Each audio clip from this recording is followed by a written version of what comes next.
Hi, boys and girls. Today's book is Humble Pie by Jennifer Donnelly.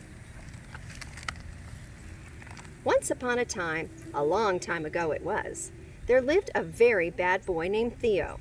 He thought of nobody besides himself. He never helped his father with the chores, or shared his toys, or gave a penny to a poor beggar. He never gave a bite of sausage to the dog, or a lick of milk to the cat. No one knew why Theo was so awful, but some had theories. His uncle said it was because he ate too much pepper. The village apothecary said he had a small troll living inside him, just below his liver. Only Theo's grandmother knew the truth. The boy was spoiled rotten. His parents made too much of him. His mother wove him tunics of the softest flax, and his father made him a leather pouch for his pennies. He had a plump feather bed and a warm coverlet. He had a crimson cap and a beautiful hobby horse. You would think that Theo might appreciate all that his parents had worked so hard to give him. Not a bit. The more he got, the more he wanted. He became demanding and arrogant, selfish, thoughtless, inconsiderate, grabby, unkind, bumptious, rude, and lazy, obnoxious, obstreperous, high-handed, and mouthy.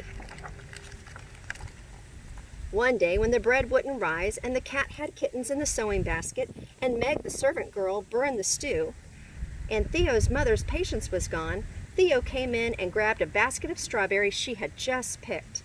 "Theo, don't eat those. They're for baby Tom's birthday cake," she scolded, tugging on the basket. "But I want them," he said, tugging back. He pulled so hard the basket split, and the berries went flying. They splattered on the floor like a big red bunch of raindrops. Theo knew he was in trouble. He ran out of the kitchen before his mother could catch him and through the woods to his grandmother's house. He found her in her yard making a pie. She was rolling out the top crust, making it bigger with every push of her rolling pin. Bigger than a 9-inch pie, bigger than a 10-inch pie, bigger than a tablecloth, bigger than a bed sheet. So big, in fact, that when she was done, she had to hang it over the clothesline. "What kind of pie is that, Grandmother?" Theo asked. The old woman smiled a wise smile. "Humble pie, child," she said. "I want some." "You shall have plenty," she said, filling the pie with buckets of fruit. As she worked, she sang a funny little song. "Flour, butter, salt, said I, berries, cherries, pile them high. Hush now, mother, don't you sigh. Let the boy eat humble pie." Greedy Theo leaned against the pie and snatched a cherry. He leaned over father and reached for a plum. As he was about to grab it, he lost his balance and toppled forward. Quick as a wink, his grandmother flipped the top crust over him and crimped the edges.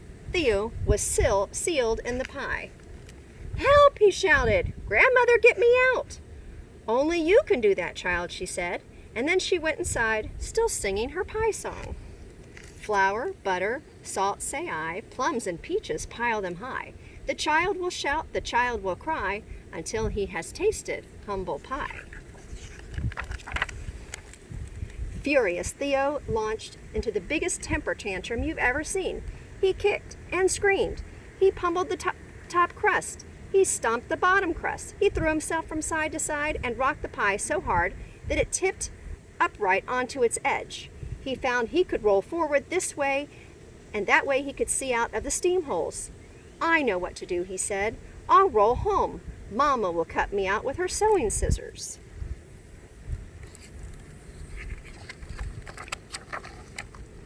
On the way to his house, he passed some of his schoolmates playing King of the Hill. "Maud, Alfred, Eleanor, Baldric," he shouted. "It's me, Theo." "Theo," Alfred said, prodding the pie with his wooden sword. "Is that really you?" "Yes, help me, get me out." But no one did.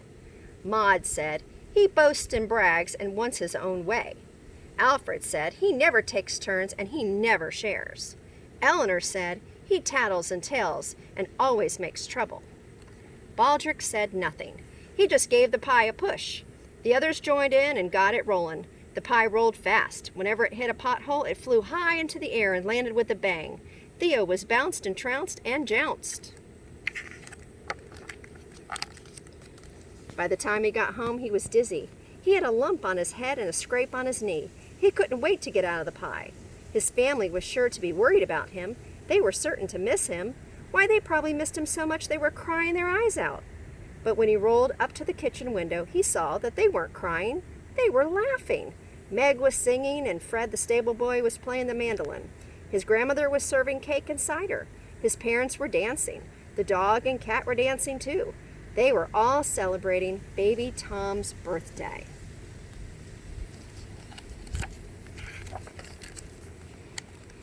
Bewildered, Theo slumped down inside the pie, knocking it against the house. His father heard the noise. Thinking it was an animal, he sent the dog to chase it away. The cat went too. Theo saw them. "Go, dog, go, cat," he shouted. "Get my mother and father." But the dog and cat didn't go anywhere. They thought about all the kicks and slaps they'd received from Theo, and all the times he'd refused to give them a bite of his supper. Then they rolled the pie to the edge of the hill behind the house and let it go. Down the hill and through the woods it went. Wham, bang, crash.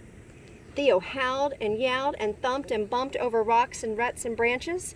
By the time the pie came to a stop, he had another lump on his head and an ugly bruise on his elbow. "Where am I?" he wondered, wincing as he rubbed his sore spots. He looked out and saw a village. "Maybe somebody there can get me out," he thought. As he rolled toward the village, he noticed some very strange things. There were no children playing, no smells of baking or brewing, and the fields, which should have been full of barley and rye, had nothing in them but ashes. Sad, thin people stood at the edge of one, weeping and wailing about a great fire that had burned their crops. They had nothing to eat. Their children were starving. As Theo listened to them, he felt a new pain, one that was far worse than the lumps on his head or the scrape on his knee or the bruise on his elbow. It was in his chest, this pain, on the left side, underneath his ribs, way deep down. Then all of a sudden, a thin little girl who was peering out of her mother's skirt said, "Look, Mama, look, a giant pie." Her mother turned around. So did everyone else. A cheer went up. "Hooray, it's a miracle, we're saved," they shouted. "Uh-oh," Theo said. He tried to roll back. This way he came, but the people were very hungry and very fast. They hoisted the pie up and carried it off the bakers. "Please, please don't eat me," he begged. "I'm not a pie, I'm a little boy." But his voice was drowned out by cheering. The people were so happy to have something to eat, and Theo was so sad. The something to eat was him. The baker's men piled logs into a huge brick oven. The people fanned the flames. The fires burned brightly. The baker shouted. The people licked their lips. Theo started to cry. "Help me, please. Somebody get me out," he sobbed. His tears dripped into the pie crusts. "The coals are glowing red," the baker shouted. The people chomped their teeth. Big teeth, little teeth, straight teeth and crooked teeth, sharp teeth. Theo's tears flooded down. "The oven's hot and ready," the baker shouted, opening the huge iron door. His men picked up the pie. Just as they were about to slide it into the oven, one of them stumbled. Theo was pitched headfirst into the crust. The soggy pastry gave way, and he burst from the pie. "Hello, pardon me, excuse me. Goodbye," he said to the astonished people. Then he ran out of town, back up the hill, and into the woods as fast as his feet could carry him. The people checked the pie to make sure there were no more children inside, then baked it. And the funny thing was, no matter how much they ate, they didn't finish that pie until a year later, after new crops had been harvested and their larders and cellars were of food. By the time Theo got home, it was evening. He saw the cat in the yard and patted her head. He whistled for the dog and scratched his ears. His mother came out of the barn with grain for her chickens. Theo took the bucket and fed them himself. When he was done, he chopped some wood for kindling. Then he milked the cow. The cow looked surprised. Fred the stable boy looked surprised. Theo's father was so surprised he dropped his pitchfork. He went to find his wife. "Theo's milking the cow," he told her. "He fed the chickens too, and chopped the wood without being told," she said. "What's happened to him?" But her husband had no idea. She turned to Theo's grandmother, who was readying herself to leave. "Mother, do you know?" "Looks to me like the boy got his just desserts," Theo's grandmother replied, and then she headed home through the woods, singing as she walked. "Flour, butter, salt say I, Theo's tasted humble pie. Plums and peaches, pears and quince have turned our toad into a prince. Berries ripe and apples tart have opened wide his selfish heart. Once stubborn, now he's sweet, and willing there's magic in a good pie filling. The end.